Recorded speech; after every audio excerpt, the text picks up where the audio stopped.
म्हणतात की एकादशी करा, पण म्हणजे कसं संयम राखून करा. थोडासा पोटाला आराम, थोडंसं पोट आपलं म्हणजे व्यायाम सगळंच होतं, असा त्यांचा सांगण्याचा उद्देश होता.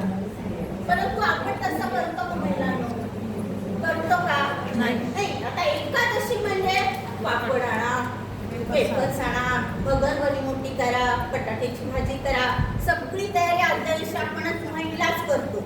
म्हणजे आपला थोडासा थोडासा दोष आहे, आपण तर हे केलं पाहिजे, त्याच्यावर आपण एक भारुडाचं सादर करतो.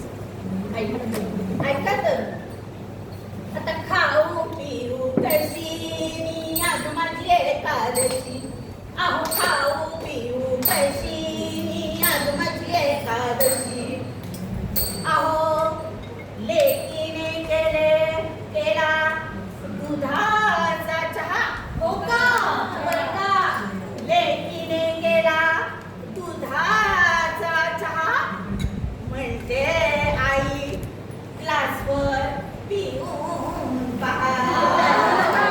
काय म्हणते आई? ग्लासवर पिऊन पहा.